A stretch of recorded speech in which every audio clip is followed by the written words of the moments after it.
વિદ્યાર્થી મિત્રો, પાયાના ગણિતના અનુસંધાનમાં ધોરણ 6, 7 અને 8 ધોરણમાં ઘાત અને ઘાતાંક એક ટોપિક આવે છે, એક પ્રકરણ છે. હવે ઘાત અને ઘાતાંકના નિયમો આપણે જાણવાના છે, નિયમો આપણે યાદ કરવાના છે અને જ્યારે જરૂર પડે ત્યારે એનો ઉપયોગ કરવાનો છે. સૌથી પહેલો મારો પ્રશ્ન એ છે કે આ જે ઘાત અને ઘાતાંક છે એની જરૂરિયાત શા માટે પડે છે? તો એના ઉકેલ માટે હું એક ઉખાણું આપને કહું છું કે આપણે સાંભળ્યું હશે કે ભાઈ 5મા 6ઠ્ઠા ધોરણમાં કે 7મા ધોરણમાં એક ગુજરાતીમાં ઉખાણું આવે છે, ગણ્યા ગણાય નહીં, વીણ્યા વીણાય નહીં, તોય મારા આબલામાં માય નહીં. બોલો શું? તો એ જવાબ આવે છે તારા. રાત્રે આકાશમાં જે ચમકતા તારા છે એ તારા આપણે જોયેલા છીએ. હવે એ આકાશમાં ચમકતા તારા કેટલા છે? તો હું એમ કહું કે ભાઈ ધારો કે આકાશમાં ચમકતા તારા એક પછી 22 મીંડા છે. 1 2 3 4 5 6 7 8 9 10 11 12 13 14 15 16 17 18 19 20 21 ને 22 આટલા તારા છે. હવે આને કેવી રીતે ગણવાના આપણે? આપણે તો જાણીએ છીએ કે એકમ, દશક, 100, 1000, 10,000, લાખ, 10 લાખ પછી પૂરું થઈ જાય. પણ આટલી મોટી રકમ આપેલી હોય તો એને આપણે કેવી રીતે ગણવી અથવા તો કેવી રીતે લખવી? તો આપણે એને ટૂંકમાં લખી શકીએ છીએ કે 10⁻22 ઘાત.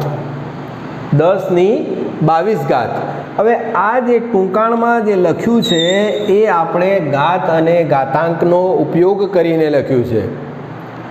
હવે આ નીચે જે અંક છે એ અંકને આપણે કહીએ છીએ આધાર. એને શું કહીએ છીએ આપણે? આધાર. અને આ જે છે એને આપણે કહીએ છીએ ઘાત. એને આપણે કહીએ છીએ ઘાત. એટલે આખું જે ઘાતાંક છે, આખો જે શબ્દ છે એને આપણે કહીએ કે 10⁻22 ઘાત. 10⁻22 ઘાત. એટલે આટલા તારા આપણા આકાશમાં છે, આ યુનિવર્સ અથવા તો વિશ્વમાં છે. હવે એના માટે આપણે આ ઘાત અને ઘાતાંકનો ઉપયોગ કરીએ છીએ. તો ઘાત અને ઘાતાંકના ઉપયોગ માટે કેટલાક નિયમો છે અને એ નિયમો આપણે 1 by 1 એક પછી એક આપણે સમજવા પ્રયત્ન કરીશું.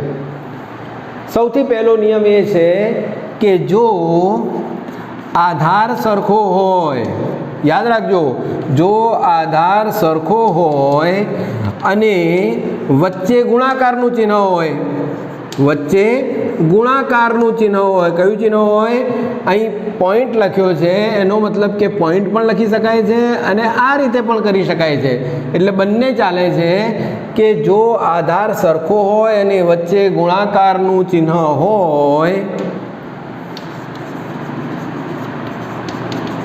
તો ઘાતાંકોનો સરવાળો કરવાનો.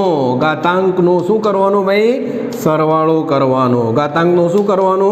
સરવાળો કરવાનો. ઉદાહરણ તરીકે આ જે નિયમ છે એ નિયમ પ્રમાણે ચાલીએ તો 5⁴ ઘાત ગુણ્યા 5⁵ ઘાત. બંનેનો આધાર 5 છે, આનો ઘાત 4 છે, આની ઘાત 2 છે. તો આને જ્યારે આપણે સાદુરૂપ આપવું હોય તો આધાર સરખો છે, વચ્ચે ગુણાકારનું ચિહ્ન છે, માટે નિયમ મુજબ 5⁴ + 2 ઘાત, 5⁴ + 2 એટલે 4 ને 2 6 ઘાત થશે. એવી જ રીતે ધારો કે 10⁻³ ઘાત ગુણ્યા 10 આવું છે. હવે આ પ્રકારનો કોઈ પ્રશ્ન આપેલો હોય તો સામાન્ય રીતે અહીં કોઈ ઘાત આપણે લખતા નથી ત્યારે એની ઘાત કેટલી ગણવાની? 1. આની ઘાત જ્યારે કોઈ પણ લખતા નથી ત્યારે એની ઘાત કેટલી ગણવાની? આપણે 1 ગણીશું. બંનેનો આધાર સરખો છે એટલે 10⁻³ + 1 ઘાત એટલે 10⁴ ઘાત. કેટલી થઈ? 10⁴ ઘાત. એવી જ રીતે આપણે કોઈ ચલ લઈ લઈએ. આ હું ચલ લઉં છું કે x⁵ ઘાત ગુણ્યા x⁷ ઘાત. બંનેનો આધાર x ચલ છે, વેરિયેબલ છે, માટે આપણે x⁵ + 7 ઘાત એટલે x ની કેટલી ઘાત થશે? 12 ઘાત એ એનું પરિણામ આવશે। હવે બીજો જે નિયમ છે એ પણ જરા જોઈ લઈએ આપણે કે જો આધાર સરખો હોય અને વચ્ચે ભાગાકારનું ચિહ્ન હોય, ગુણાકારની જગ્યાએ કયું ચિહ્ન હોય ભાઈ? ભાગાકારનું ચિહ્ન હોય। કયું ચિહ્ન હોય? ભાગાકારનું। તો ઘાતાંકોનો સરવાળાની જગ્યાએ શું કરીશું આપણે? બાદબાકી કરીશું। છે ને સરળ? જો આધાર સરખો હોય અને વચ્ચે ભાગાકારનું ચિહ્ન હોય તો ઘાતાંકોની આપણે શું કરીશું ભાઈ? બાદબાકી કરીશું। હવે ધારો કે હું એમ કહું કે 5ની 4 ઘાત છેદમાં 5ની 2 ઘાત, બંનેનો આધાર સરખો છે 5, આની ઘાત 4 છે, આની ઘાત 2 છે, એટલે હું એમ કહી શકું કે 5ની 4 ઓછા 2 ઘાત તો 5ની 2 ઘાત, એનો જવાબ આવ્યો। આ જ્યારે m ગ્રેટર દેન n એટલે ઉપરવાળા પદનો ઘાત છે એ નીચેવાળા પદના ઘાત કરતાં વધારે હોય ત્યારે। પણ જો આમ હોય કે 7ની 3 ઘાત છેદમાં 7ની 5 ઘાત તો આપણે શું કરીશું ભાઈ? બરાબર 1 છેદમાં આને નીચે લઈ જવા પડશે, તો 7ની 5 ઓછા 3 ઘાત બરાબર 1 છેદમાં 7ની 2 ઘાત। કેટલા લખાશે? 1 છેદમાં 7ની 2 ઘાત n-m, જ્યાં છેદનો જે ઘાતાંક છે એ ઘાતાંક અંશના ઘાત, છેદનો જે ઘાત છે એ અંશના ઘાત કરતાં ઓછો હોય ત્યારે આપણે એને આ રીતે લખીશું। ત્રીજો જે નિયમ છે કે જ્યારે ગુણાકારની અંદર કોઈ એક ઘાત, કોઈ કેટલી પણ સંખ્યાઓ કેમ ના હોય, કૌંસની અંદર ત્રીજો નિયમ છે કે ભાઈ કૌંસની અંદર જે પણ સંખ્યાઓ, જે પણ અંકો, જે પણ ચલ આપેલા હોય એનો કોઈ ઘાત હોય તો આપણે એ બધાની એટલી ઘાત કરવાની। ધારો કે હું એમ કહું કે ABC એની n ઘાત, એનો અર્થ એમ થાય કે એની પણ n ઘાત, બીની પણ n ઘાત અને સીની પણ n ઘાત, ત્રણે ત્રણની n ઘાત કરવાની। અને એ જ રીતે ધારો કે 7xy ની 2 ઘાત આવું હોય, 7xy ની 2 ઘાત, અહીં અચળ સંખ્યા પણ છે અને ચલ પણ છે, માટે આપણે એમ કહી શકીએ કે 7ની 2 ઘાત, xની 2 ઘાત, yની 2 ઘાત, 7ની 2 ઘાત મને ખબર છે 7 ગુણ્યા 7 સિત્યું 49, xની 2 ઘાત, yની 2 ઘાત। આ રીતે આપણે કરી શકીએ છીએ। એટલે કૌંસની અંદર જેટલા પણ અંકો હોય ગુણાકારમાં હોવા જોઈએ, પણ ધારો કે કોઈ એમ કે સાહેબ 123ની 3 ઘાત, યાદ રાખજો 123ની 3 ઘાત એનો અર્થ એમ થાય કે 123 ગુણ્યા 123 ગુણ્યા 123, 123 કેટલા વખત ગુણવાના? 3 વખત। આનો અર્થ એવો ક્યારે પણ ન થાય કે 1ની 3 ઘાત ગુણ્યા 2ની 3 ઘાત ગુણ્યા 3ની 3 ઘાત, આવું ક્યારે પણ થતું નથી, કારણ કે આ એક જ સંખ્યા છે, ભલે અંકો 3 હોય।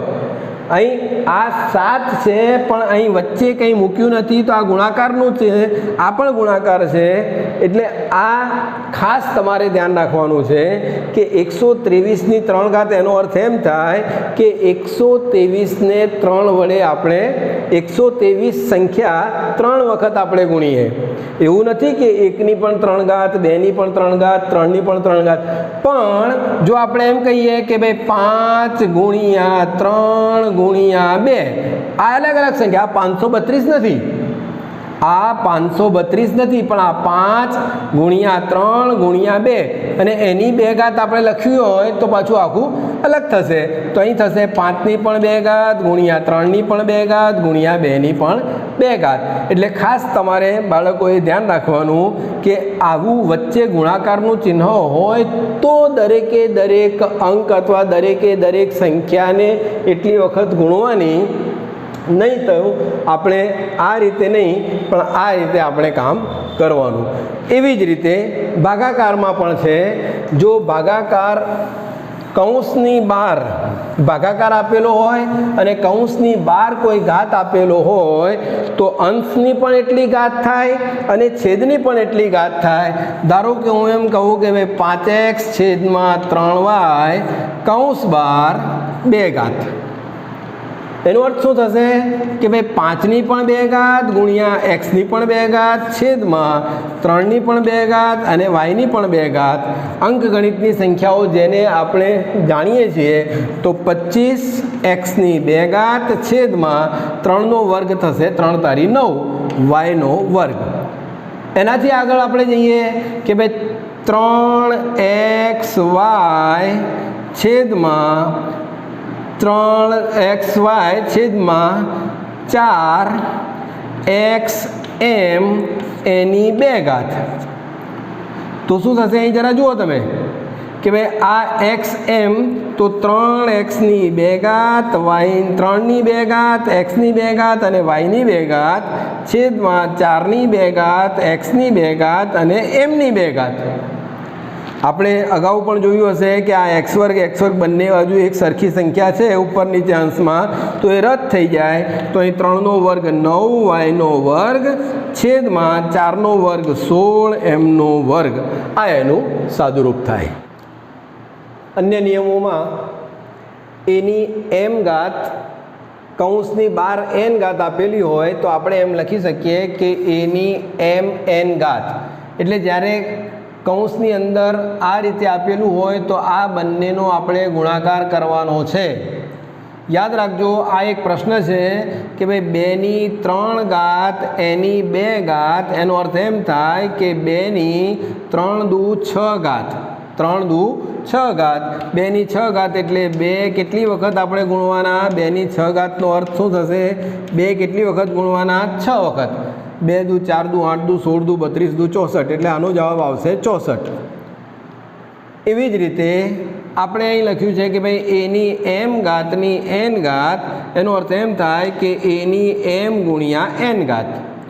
પણ જો 2ની 3 ઘાતની 2 ઘાત હોય આવી રીતે હોય 2ની 3 આ કૌંસ છે અને એની બહાર 2 ઘાત છે અહીં કૌંસ નથી અને 2ની 3 ઘાતની 2 ઘાત છે તો આવું જ્યારે હોય ત્યારે હંમેશા ધ્યાન રાખવાનું કે 2ની 3ની 2 ઘાત 3ની 2 ઘાત 2 હમણાં છોડો આ 3ની 2 ઘાત 3 તારી 9 3ની 2 ઘાત એટલે 3 2 વખત ગુણીએ 3 ગુણ્યા 3 એટલે 3 ગુણ્યા 3 કેટલા થશે 9 થશે. તો હવે 2 આપણે 9 વખત ગુણીએ 2 વખત કેટલી વખત ગુણીએ 9 વખત ગુણ્યા 6 વખત ગુણ્યા આ 9 વખત ગુણીશું અને જે સંખ્યા આવે એ સંખ્યા એનો જવાબ. આ થયા તમારા 64 64 દુ 128 દુ 256 દુ 512 એટલે જવાબ કેટલો આવશે 512. એટલે આપણે ખાસ ધ્યાન રાખવાનું છે કે આ રીતે હોય ત્યારે 2ની 3 ઘાતની 2 ઘાત બરાબર નથી થતો 2ની 3 ઘાતનો 2 ઘાત. આ આપણે ધ્યાન રાખવાનું છે. ત્યાર પછીનો એક મુદ્દો આવે છે એના માટે મેં અલગથી એક 2 મિનિટનો શોર્ટ વિડીયો પણ બનાવેલો છે. જરા ચેનલ પર જશો તો તમને ખબર પડશે કે મેથ્સ મેજિક ઓર લોજિક કે ભાઈ મેથ્સ જે છે એ મેજિકથી કામ થાય છે કે લોજિકથી. કોઈ પણ સંખ્યાનો નિયમ કયો છે કોઈ પણ શૂન્યેતર સંખ્યા કે ચલ નું શૂન્યઘાત હંમેશા 1 થાય. યાદ રાખજો હંમેશા 1 થાય. અહીં એટલા માટે આપણે કહીએ કે એની 0 ઘાત બરાબર 1 5ની 0 ઘાત બરાબર 1 50ની કે 52ની 0 ઘાત બરાબર 1 એમની 0 ઘાત બરાબર 1. એટલે કોઈ પણ શૂન્યેતર સંખ્યા કે ચલની શૂન્ય ઘાત બરાબર જવાબ 1 આવશે. એના પછીનો નિયમ છે કે 1ની m ઘાત બરાબર 1. એમ કોઈ પણ સંખ્યા હોય સિવાય શૂન્ય એમ છે એ શૂન્ય સિવાયની કોઈ પણ સંખ્યા હોય ઇવન કે શૂન્ય હોય તો પણ એમ શૂન્ય 1 raise to 0 is equal to 0 ધારો કે હું 1ની 51 ઘાત ગણું તો પણ જવાબ કેટલો આવશે? 51, કારણ કે 1 હું 51 વખત 1 એકા 1 એકા 1 એકા 51 વખત ગુણું તો જવાબ 1 જ આવશે. 1ની 85 ઘાત બરાબર પણ જવાબ કેટલો આવશે? 1 જ આવશે. પછીના 2 મુદ્દા છે, 3 મુદ્દા બાકી રહ્યા. એ 3 મુદ્દામાં સૌથી પહેલો મુદ્દો કે વર્ગમૂળમાં એક્સને આપણે આ રીતે લખવું હોય તો એક્સની 1/2 ઘાત લખાય. યાદ રાખજો. ધારો કે કોઈ એમ કે 4નું વર્ગમૂળ, જુઓ ધ્યાન કેવી રીતે થાય છે, દાખલા કેવી રીતે ગણાય છે. તો આપણે 4નું વર્ગમૂળ એટલે 4ની 1/2 ઘાત. હવે 4ની 1/2 ઘાત થઈ, પણ 4ને તો આપણે જાણીએ છીએ, 4ને એટલે કેટલા ભાઈ? 2ની 2 ઘાત, 2ની 2, 2 ગુણ્યા 2 એની 1/2 ઘાત.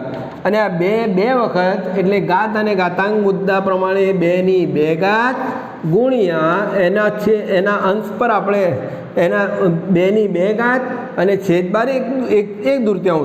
એટલે પહેલો જે નિયમ છે એની m ઘાતની n ઘાત, તો શું થશે? 2ની 2 ઘાત ગુણ્યા 1/2 ઘાત. આ 2 ગયા એટલે જવાબ કેટલો આવ્યો? 4. એટલા માટે વર્ગમૂળમાં 4નું મૂલ્ય જવાબ કેટલો આવ્યો? 2. એટલા માટે વર્ગમૂળમાં 4નું મૂલ્ય કેટલું થાય છે? 2. વર્ગમૂળમાં 4નું મૂલ્ય કેટલું થાય છે? 2. એવી જ રીતે કોઈ પણ સંખ્યા તમને આપેલી હોય તો આપણે આ કામ કરી શકીએ છીએ. અને n મૂળ, આને કહેવામાં આવે છે કે ભાઈ એક્સનું n મૂળ. એનો અર્થ એમ થાય કે એક્સની 1/n ઘાત. એક્સની 1/n ઘાત આવો અર્થ થશે. અને છેલ્લે કોઈ પણ સંખ્યાની ઋણ ઘાત હોય તો એ સંખ્યાને 1/એની ધન ઘાત તરીકે લખી શકાય છે. એની -m ઘાત બરાબર 1/એની +m ઘાત. અગાઉ એક દાખલો હતો, એ દાખલામાં આપણે 1/7ની 2 ઘાત આવી, તો હું લખી શકું કે 7ની -2 ઘાત. 1/7ની 2 ઘાત હોય તો ઉપર 7ની -2 ઘાત. આ નિયમ મુજબ લખી શકું. મિત્રો, ઘણા બધા દાખલા પ્રકરણ ધોરણ 6, 7, 8માં ઘાત અને ઘાતાંકના આવે છે. યાદ રાખજો. આ વિડીયો તમને ગમ્યો હોય તો એને લાઈક કરજો, શેર કરજો, તમારા મિત્ર વર્તુળમાં પણ એને જવા દેજો અને ચેનલ સબસ્ક્રાઈબ કરજો. ક્યાંક કોઈ પ્રશ્ન હોય તો અવશ્ય કોમેન્ટ કરજો. આભાર. Thank you.